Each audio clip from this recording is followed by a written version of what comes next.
All right, Coach, congrats. First UCF team to ever sweep South Florida at home and doing it with their 800th program win. Just talk about your overall thoughts on the day.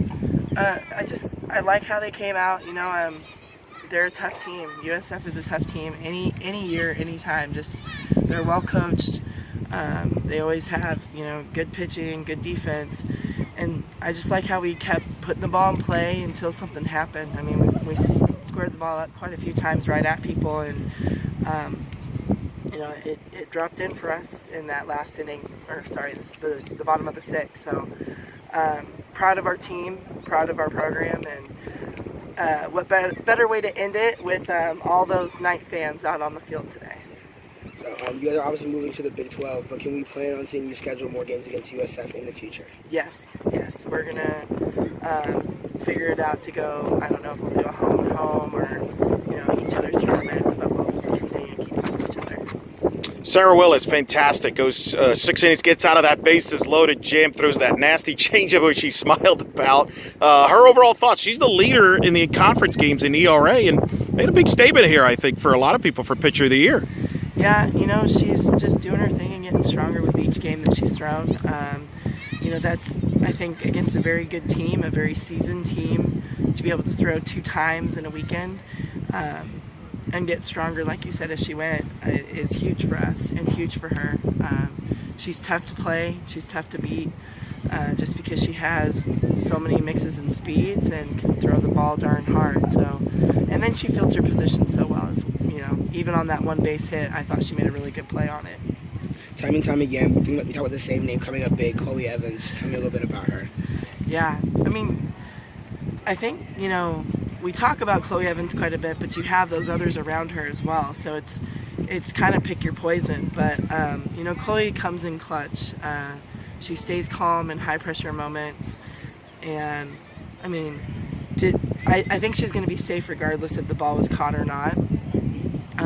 But I think, what athleticism on Nini's part to kick it in and score, and then for Jada to score from first base, those are the big things. So, they start trusting each other that they're going to put the ball in play like they've been doing. And Chloe had been squaring the ball up quite a bit there. Same with Jada and a couple others. So for it to drop in and finish the way we did is awesome. But, it's always fun. If you're going to walk Jada, you still have to face Aubrey and Chloe. So those are good things for us.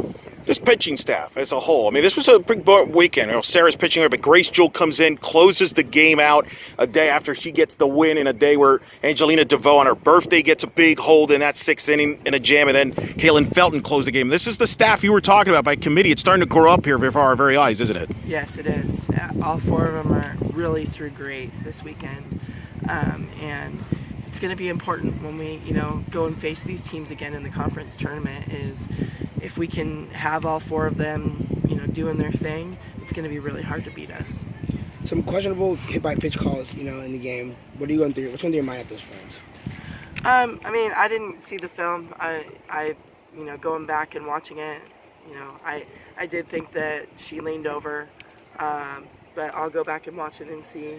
But in the moment, you're going to fight for your players, and then you got to go with, until we get replay, you got to go with what's being called. So, I think Jazz did a good job of, whether it hit her bat or not, she did a great job of staying in the at-bat, because to get a ball thrown at you like that can be jarring. So I think she did a great job with that. Again, that's how it kind of goes.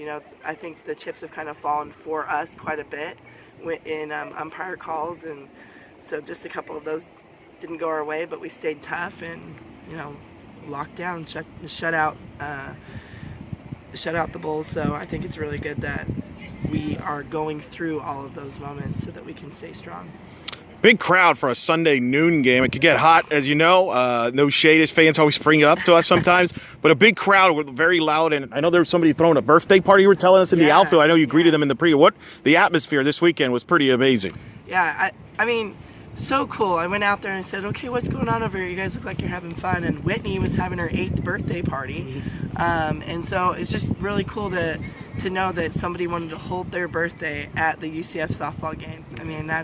that's pretty incredible. And so I think it just, the fans and everybody, someone said, thank you for letting us come out on the field. And I think it's so big for our fans, but our women love having the fans come out. Like, knowing that they're making a difference in the community is huge.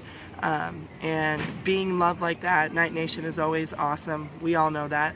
And so just to have the support that we have from our fans is, I expect it to continue to keep growing. So very excited about it. You guys have won your last 4 games in a row. You have 3 more games here coming up. How are you going to celebrate the weekend? How are you guys feeling? Feeling great. I'm going to get some rest, as you can tell. I've lost my voice. But we're going to take a day off here, and we have Swords Awards. So it's a really cool event for our athletic department. The girls love it because they get to dress up, and then we'll get back after it, against our next opponent. So, business as usual. We're going to do the same thing, playing our best softball, playing against our best selves. The players mentioned it, the 800th win. That's something that was one of the first things Chloe said, Sarah said. That was on their mind. Speak to that milestone win. 700 was against Florida in that walk-off a couple of years back. So it's got to be always tight against in-state teams. But to get that 800th win on alumni weekend here, we had alums yesterday. Speak to that number there for this program. So young. Yeah. Well, I'm not great at math, but I know it's like above 35, 38 wins a year.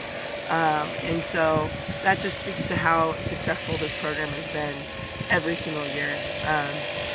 And like you said, we have the alumni out this past weekend, and to have such greatness together and for our current team to be involved in that is so awesome. Just to be able to talk to them, see them, hear their stories from when they played is super important. And I continue to talk about it. We want to be a traditional season in postseason, a traditional team in postseason.